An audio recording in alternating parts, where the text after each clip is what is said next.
అందరికీ వందనాలు. బాగున్నారా? దేవుడు మనందరిని దీవించి ఆశీర్వదించునుగాక. ఆమేన్. దేవుని వాక్యాన్ని చదువుకుందాం. మనము ధ్యానం చేస్తూ ఉన్నాం. ఆదికాండము 30వ అధ్యాయము 26 వరకు మనము ఆదికాండం 30వ అధ్యాయం 24 వరకు మనం ధ్యానం చేసాం. ఈరోజు మనము 25 నుంచి అదేవిధంగా ఈ 31వ అధ్యాయము 20 వచనాల వరకు మనం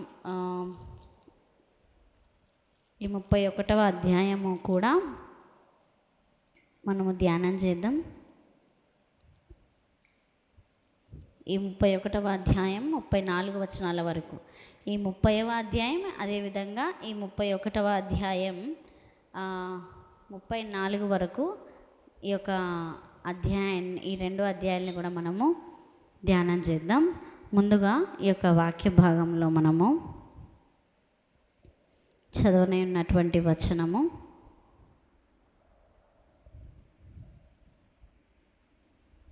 14వ వచనం, 31వ అధ్యాయం 14వ వచనం. అందుకు రాహేలును లేయాయు, ఇంకా మా తండ్రి ఇంట మాకు పాలు పంపులు ఎక్కడివి? అతడు మమ్మను అన్యులుగా చూచుటలేదా? చాలండి. ఈ యొక్క వాక్య భాగాన్ని మనం చదివినప్పుడు ఈ మాటలు ఎవరు అంటున్నారంటే రాహేలు, లేయా, ఈ ఇద్దరు అంటున్నారనమాట. ఏమంటున్నారంటే మా నాన్న మమ్మల్ని ఎట్లా చూస్తున్నాడంటే మమ్మల్ని అన్యులుగా చూస్తున్నాడు. అంటే ఆయనకి మాకు ఇంకా సంబంధం లేదు, ఆయన ఎవరో మేమెవరో అన్నట్టుగా మమ్మల్ని చూస్తున్నాడు. ఇంకోటి, మా నాన్న మాకు ఆస్తిలో కూడా భాగం ఇచ్చేటట్లా కనిపిస్తలేదు అని చెప్పని అంటున్నారు. ఎందుకు ఈ మాట అంటున్నారు అంటే నిజానికి లేయాకి రాహేల్కి వాళ్ళ నాన్న మీద కోపం, వాళ్ళ తండ్రి మీద కోపం, లాబాను మీద కోపం. ఎందుకు తన ఇద్దరు కూతుర్లు తన తండ్రి మీద కోపంగా ఉన్నారు అంటే, ఇప్పుడు రెండు చేతులు కలిస్తేనే సౌండ్ వస్తుంది, లేక రెండు చేతులు కలవకుండా ఒక్క చెయ్యి ఎంతసేపు ఊపినా సౌండ్ రాదు. కాబట్టి ఇప్పుడు మనం ఒక మనిషిని అంటున్నామంటే ఎదుటి మనిషిలో కూడా ఎంతో కొంత తప్పు ఉండే ఉంటుంది. అయితే చూడండి, ఇక్కడ ఏమంటున్నారంటే మా నాన్న మమ్మల్ని అన్యులుగా చూస్తున్నాడు అని అంటున్నారు. ఇద్దరు అంటున్నారు, ఒక్కరు అనడం లేదు. ఇద్దరు కూతుర్లు ఏమంటున్నారంటే మా నాన్న మమ్మల్ని పరాయి వాళ్ళని చూసినట్టు చూస్తున్నాడు. ఎందుకు వాళ్ళు ఈ మాట అంటున్నారు? ఇంకోటి, వాళ్ళు ఏమంటున్నారంటే మా నాన్న మాకు ఆస్తిలో భాగం ఇచ్చేటట్లు కనపడతలేడు అని అంటున్నారు. ఎందుకు వాళ్ళు ఇట్లా అంటున్నారంటే 20 ఏళ్ళు యాకోబు లాభానికి పని చేశాడు.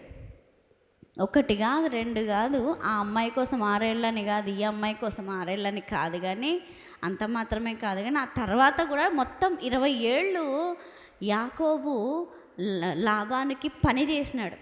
ఏ జీతం లేకుండా పని చేసినాడు 20 ఏళ్ళు.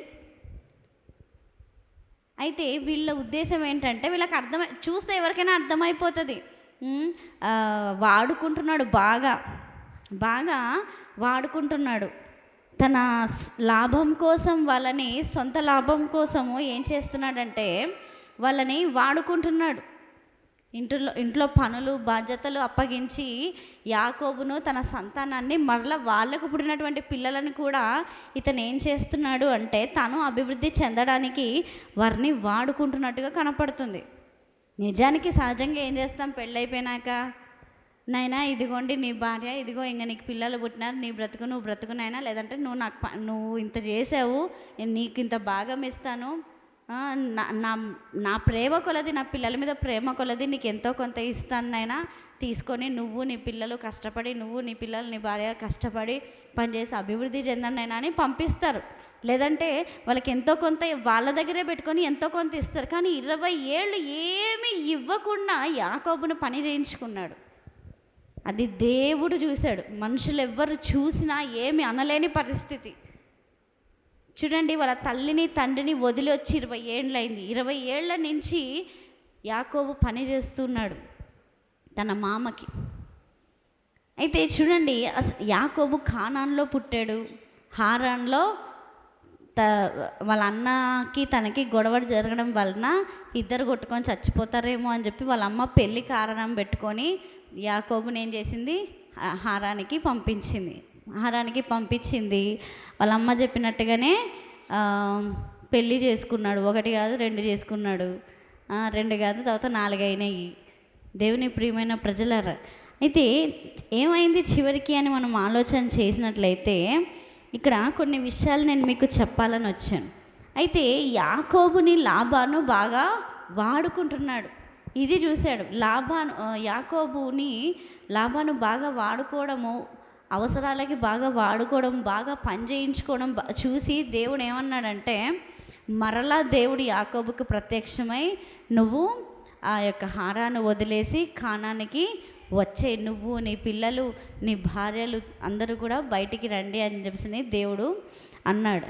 అయితే ఆ మాటని యాకోబు జ్ఞాపకం చేసుకొని తన భార్యలని ఇద్దరిని కూడా పిలిచి మనం వెళ్ళిపోదాం అంటే, సరే వెళ్ళిపోదాం అన్నాడు. సరే వెళ్ళిపోదాం, మా నాన్న మమ్మల్ని అన్యులను చూసిన పరాయులను చూసినట్టుగా చూస్తున్నాడు అని వీళ్ళకి కూడా అర్థమైపోయింది. అయితే ఇక్కడ ఇంకో విషయం గుర్తించాల్సింది ఏంటంటే, ఎందుకు ఇంతకాలం లేనిది దేవుడు వచ్చేటప్పుడే మాట్లాడినాడు. యాకోబుతోటి హారానికి వచ్చేటప్పుడే మాట్లాడినాడు. బేతేలు దగ్గర మాట్లాడినాడు, నిన్ను మరలా తిరిగి తీసుకొని వస్తాను, మళ్ళా కానానికి నేను నిన్ను తీసుకొని నిన్ను దీవించి ఆశీర్వదించి నిన్ను కానానికి తీసుకొని వస్తాను అన్నాడు. మరి దీవించి ఆశీర్వదించి తీసుకొని రావాలంటే ఇతను అక్కడికి వెళ్ళాలి, అక్కడ దీవించబడాలి, ఆశీర్వదించబడాలి, తిరిగి రావాలి.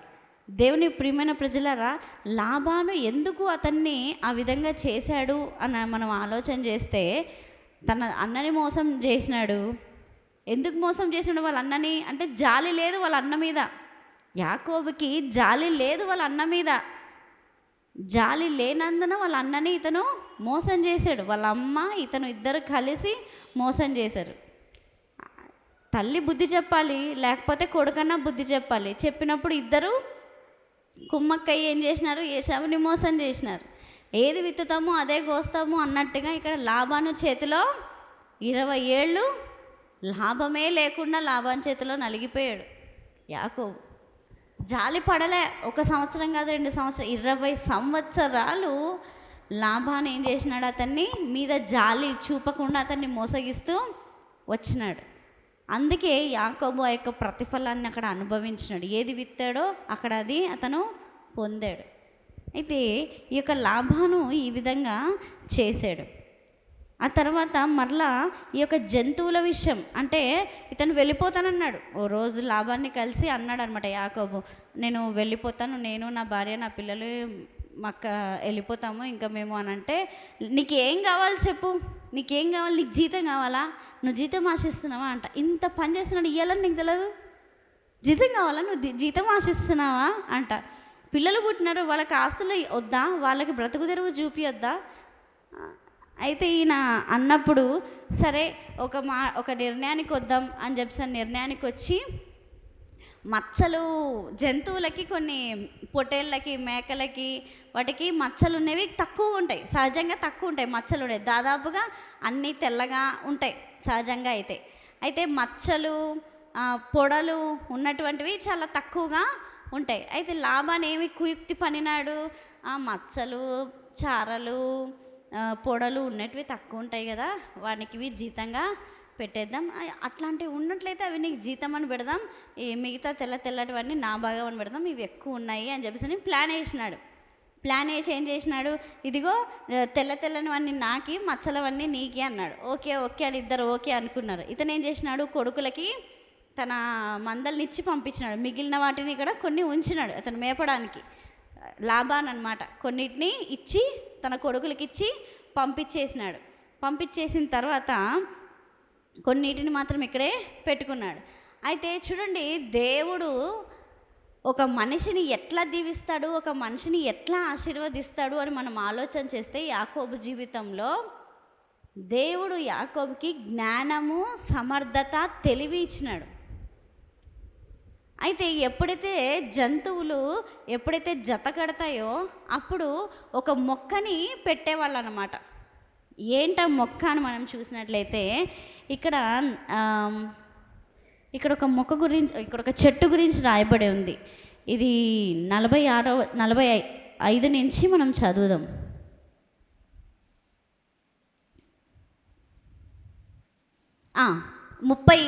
క్షమించండి, 37వ వచనంలో రాయబడింది ఆ చెట్టు గురించి. యాకోబు చీనారు గింజలు అను చెట్టు చువ్వలను తీసుకుని ఆ చువ్వలతో తెల్లచారలు కనబడునట్లు అక్కడక్కడ వాటి తోకలు ఒలిచి మందల నీళ్లు త్రాగా వచ్చినప్పుడు అవి చూలు కట్టునట్లు అతడు తాను ఒలిచిన చువ్వలను మందలు త్రాగునట్లు వచ్చు కాలువలలో నీళ్ళ గాళ్లలోనూ వాటి ఎదుట పెట్టెను.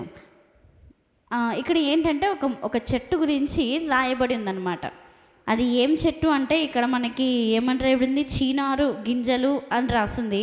నిజానికి దాన్ని ఏమంటారంటే చెస్ట్ నట్ అంటారు అనమాట. చెస్ట్ నట్ అది ఎట్లుంటుందంటే బ్రౌన్ కలర్లో ఉంటుంది, పైన తోపడ వచ్చి బ్రౌన్ కలర్లో ఉంటుంది, పైన ఏ పండైనా గ్రీన్గానే ఉంటుంది,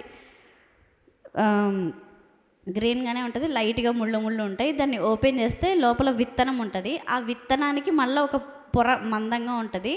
దాన్ని కట్ చేస్తే లోపల ఏమంటారు, అది ఉల్లిగడ్డని మనం సగం కట్ చేస్తే సగం ఏ ఆకారంలో ఉంటుందో ఆ చెస్ట్ నట్ అనే విత్తనం, అదే ఏమంటారు కదా, కాజు బాదం మనకు తెలుసు కదా, అట్లాంటివి ఎట్లా పౌష్టికమైన ఆహారము అట్లాగా ఈ చెస్ట్నట్ అనే ఇది కూడా ఈ పండు కూడా చాలా మంచిదన్నమాట. ఇప్పుడు కాజు బాదం లాగా, అదే జీడిపప్పు బాదం పప్పు లాగా ఈ పప్పు కూడా ఈ చెస్ట్నట్ అనే పప్పు కూడా చాలా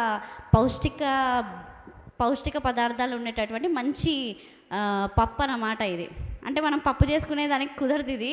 ఇది కాజు బాదం తిన్నట్టుగా దీన్ని తినాలన్నమాట. అయితే దీన్ని పొడి చేసుకొని తినొచ్చు, రకరకాలుగా కానీ చేసుకొని తినొచ్చు. అయితే ఇక్కడ దాని యొక్క స్పెషాలిటీ ఏంటి, ఎందుకు అతడు వీటిని తీసుకొచ్చాడు అంటే ఆ యొక్క మొక్క, ఆ యొక్క విత్తనాలు, ఆ యొక్క మొక్క చాలా శ్రేష్టమైనదన్నమాట.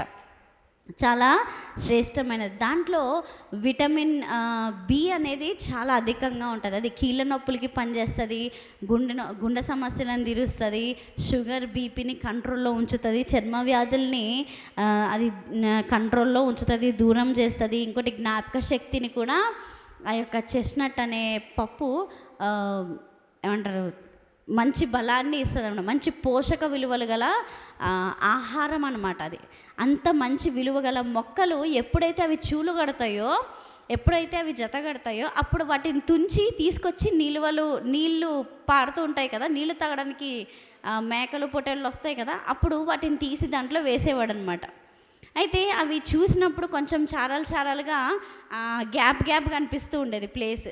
అప్పుడు ఏమవుతుందంటే ఎప్పుడైతే అవి జతగట్టినప్పుడు చూలు కట్టినప్పుడు ఎప్పుడైతే చూస్తాయో ఏమవుతుందంటే వాటికి కూడా పుట్టే పిల్లలు కూడా చారలు గలవిగా పుడతాయని ఒక నమ్మకం, ఒక ఉద్దేశం అన్నమాట. అట్లా నమ్మేవాళ్ళు ఆ రోజుల్లో. అయితే జతగట్టేప్పుడు చారలు గల వాటిని చూస్తే ఏవైనా కానీ చారలు గల వాటిని కానీ, పొడలు గల వాటిని కానీ, మచ్చలు గల వాటిని చూస్తే పుట్టబోయే వాటి పిల్లలు కూడా చారలు గలవిగా, పొడలు గలవిగా, మచ్చలు గలవిగా పుడతాయి అనేది ఉండేది. అయితే యాకోబు ఆ పని చేసేవాడు అనమాట. నాకు చాలా తక్కువ ఉన్నాయి కదా, వాటిని అభివృద్ధి పొందించుకోవాలి అని చెప్పేసి ఆ యొక్క విలువైన ఆ యొక్క మొక్కని, ఆ యొక్క చెట్టుని తీసుకొచ్చి వాటిని తుంచి అవి తాగబోయే నీళ్ళలో వాటిని వేసేవాడు. వాటిలో ఉన్నటువంటి పోషక విలువలు అనేవి ఆ నీళ్ళ ద్వారా వాటికి వచ్చేదన్నమాట. ఆ విధంగా అవి చాలా దృఢంగా బలంగా ఉండేవి, కీళ్ళ నొప్పులు లేకుండా చాలా దృఢంగా బలంగా ఉండేవన్నమాట.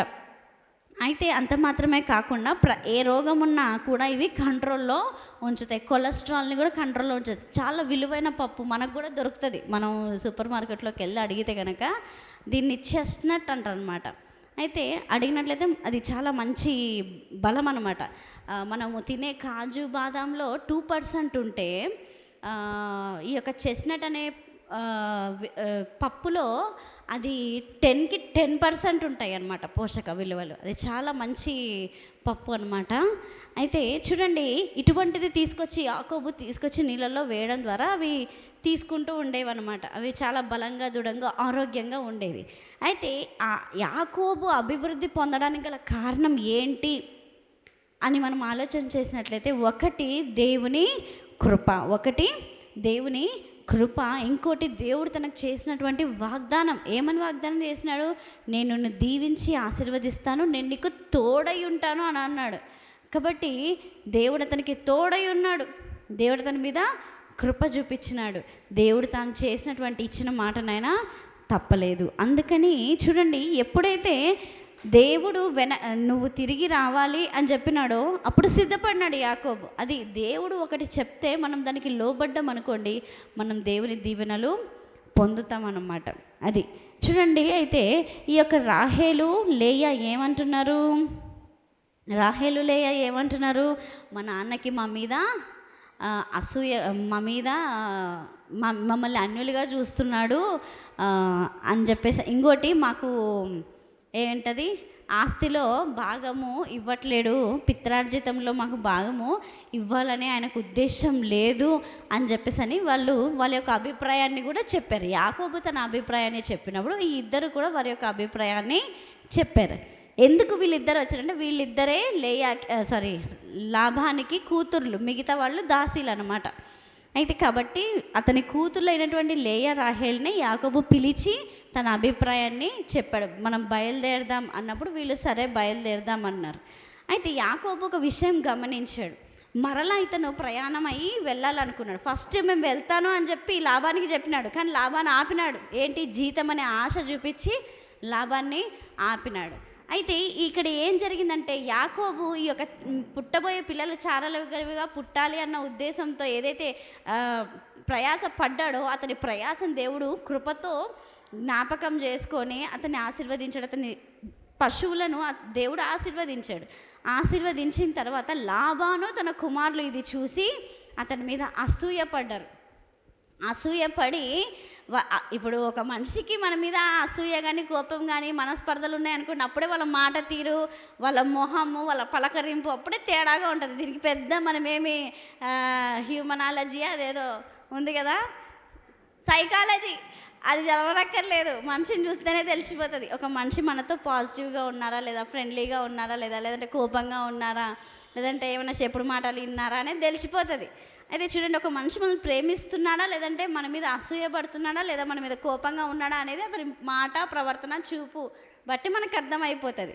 చూడండి, అయితే ఈ యొక్క లాభానికి తన కుమారులకి యాకోబు మీద అసూయ కలిగింది. ఎందుకు అసూయ కలిగింది అంటే, ఇతనికి ఏవైతే ఏర్పాటు చేయబడినాయి, ఏదైతే గుర్తు ఏర్పాటు చేయబడిందో, ఇది నీకు జీతం అని ఏదైతే ఏర్పాటు చేయబడిందో, ఆ యొక్క మచ్చలు, చారలు, పొడలు గలవి అధికమైపోయినాయి అన్నమాట.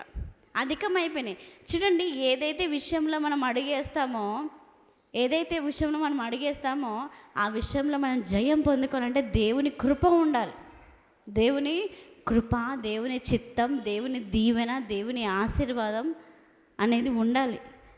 దేవుని దీవెన, ఆశీర్వాదం లేకుండా మనం ఎన్ని ముందడుగులు వేసినా, ఎంత ప్లాన్డ్గా పోయినా కూడా అది సక్సెస్ అవ్వదు. అందుకే మన జీవితంలో మనం ఏం చేయాలనుకున్నా ఫస్ట్ మనం దేవునికి చెప్పాలి. ఫస్ట్ మనం దేవునికి చెప్తేనే దేవుడు ఏం చేస్తాడు, మన జీవితంలో తన చిత్తాన్ని జరిగిస్తాడు. ఎందుకు తన చిత్తం ఎందుకు, మన జీవితం మన ఇష్టం కదా అనుకుంటే నెక్స్ట్ పర్యవసానం ఎట్లుంటుందో మనకు తెలియదు. కానీ ఏదైతే చేయాలనుకుంటామో దాని పర్యవసానం ఏంటో దేవుడికి తెలుసు. అది మనం క్షేమంగా ఉండడమే ఆయన చిత్తం. కాబట్టి మనం క్షేమంగా ఉండే దిశగానే దేవుడు మనల్ని నడిపిస్తాడు. ఎందుకు నెక్స్ట్ ఏది మంచి జరుగుతుందో చెడు జరుగుతుందో దేవునికి తెలుసు. చూడండి, ఇక్కడ మనం చూసినట్లయితే వాళ్ళు యాకోబు యొక్క మందని చూసి వాళ్ళు అసూయపడి కోపంగా ఉన్నారు. అప్పుడే అర్థమైపోయింది అన్నమాట. ఇక్కడ చూడండి, 31వ అధ్యాయంలో మనము మొదటి వచనం చదివినట్లయితే, లాబాను కుమారులు తన తండ్రికి కలిగినది యావత్తును యాకోబు తీసుకొని మన తండ్రికి కలిగిన దాని వలన ఈ యావదాస్తి సంపాదించుకొనని చెప్పుకొనిన మాటలు యాకోబు వినెను. మరియు అతడు లాబాను ముఖము చూచినప్పుడు అది నిన్న మొన్న ఉండినట్లు అతని ఎడల ఉండలేదు. చూడండి, నిన్న మొన్న ఉన్నట్టుగా ఉండలేదు. దేవుని ప్రియమైన ప్రజలు కాబట్టి మనం అసూయ పడకూడదు. అసూయ పడితే అదే మనల్ని చంపేస్తుందంట. అసూయ చేతనే మనం చచ్చిపోతామంట. కాబట్టి మనం అసూయ పడకూడదు. అయితే మరొక విషయాన్ని మనం గమనించినట్లయితే ఇక్కడ ఇంకో వచనం ఉంది. 20వ వచనాన్ని మనము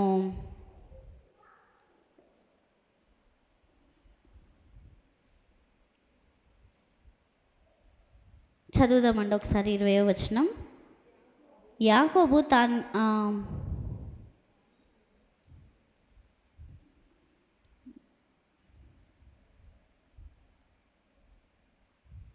ఇక్కడ 30వ అధ్యాయంలోనే ఒక వచనం రాసింది రాహేలు గురించి. 34వ వచనం ఇక్కడ ఏమనుందంటే, రాహేలు ఆ విగ్రహంను తీసుకొని ఒంటె సామాగ్రిలో పెట్టి వాటి మీద కూర్చుండెను.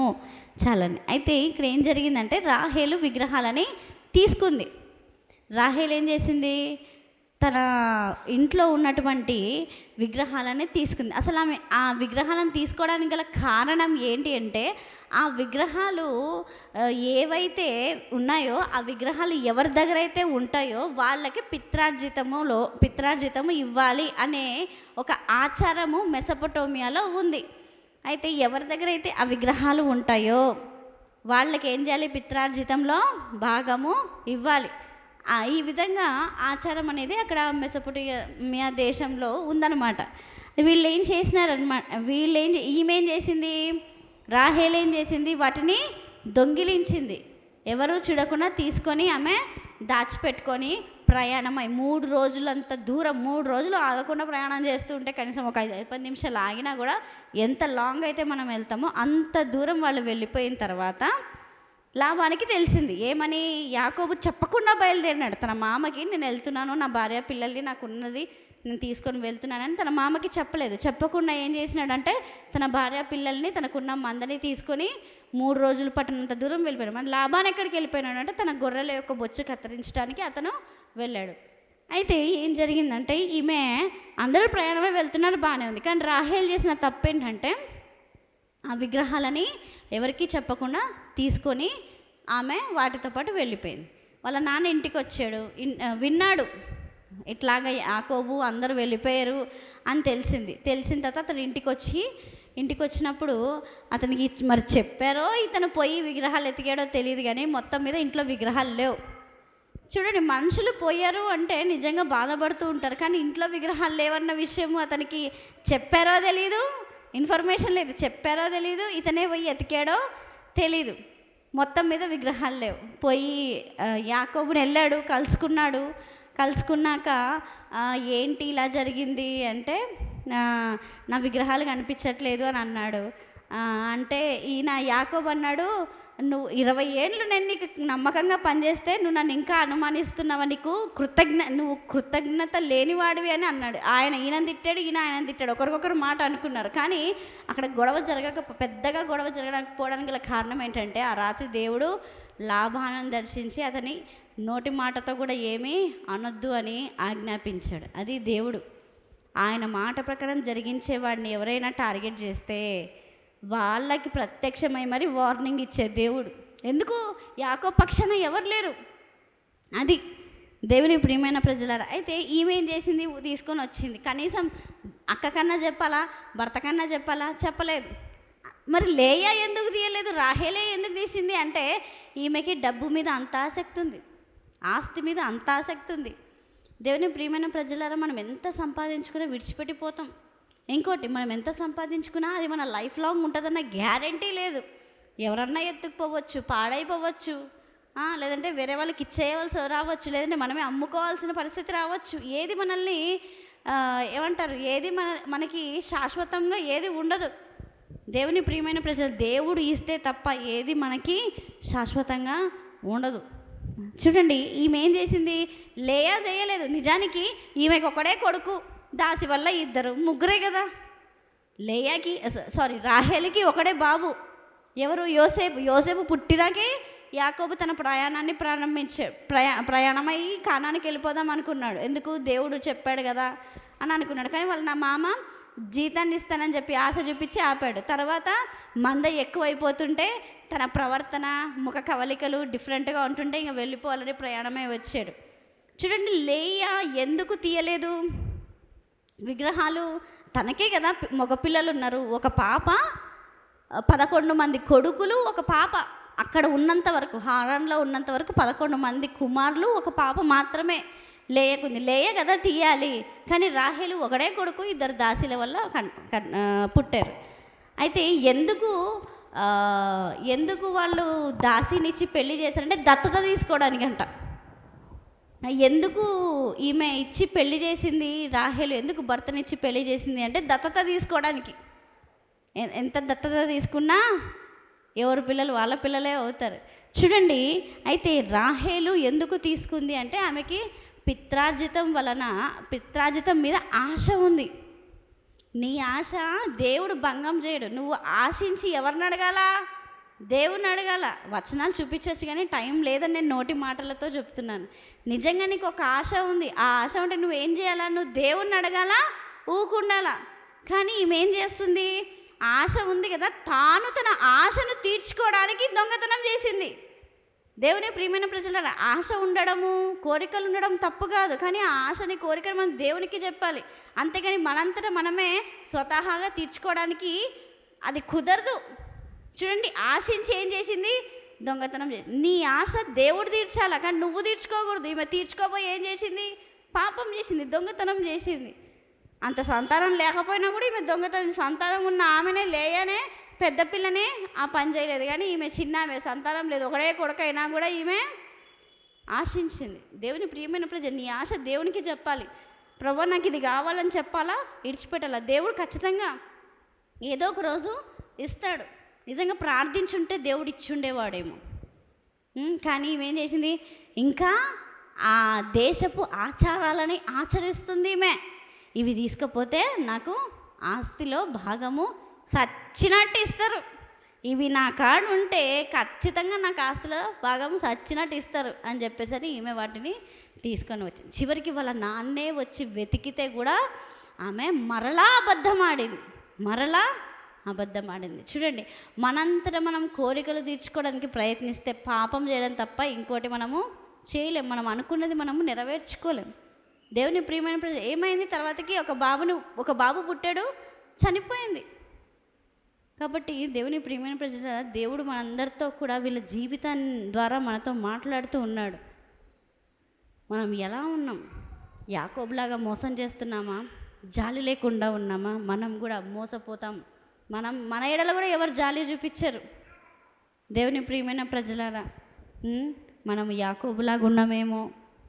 మనం అట్లా ఉండకుండానట్లుగా మనం జాగ్రత్త పడాలి. మనల్ని మనము స్వపరిశీలన చేసుకుంటే మనల్ని ఒకరు ఏలుబెట్టి చూపించే పరిస్థితి మనము తెచ్చుకోము. ప్రార్థన చేసుకుందాం. ఒకవేళ ఆడపిల్లల్ని ఒక రీతిగా, మగపిల్లల్ని ఒక రీతిగా చూస్తున్నావేమో, దేవుడు మాట్లాడుతున్నాడు. పిల్లలతో పని చేయించుకొని వాళ్ళకి కష్టార్జితం ఇవ్వకుండా వాళ్ళని మోసం చేస్తున్నావేమో, వాళ్ళని జాలి చూపించట్లేదేమో, వాళ్ళ మీద దేవుడు చూస్తున్నాడు. యాకోబును ఆశీర్వదించినట్లుగా దేవుడు మోసపోయిన వారిని ఆశీర్వదించే దేవుడు. దేవుని ప్రియమైన ప్రజలారా, దేవుడు మాట్లాడుతున్నాడు. రాహేలు దొంగతనం చేసింది. తాను తన ఆశను, తన పిత్రార్జితం మీద ఉన్నటువంటి మనస్సును, ఆ యొక్క కోరికను, ఆ యొక్క ఆశను తీర్చుకోవడానికి దొంగ అయ్యింది. ఆమె వల్ల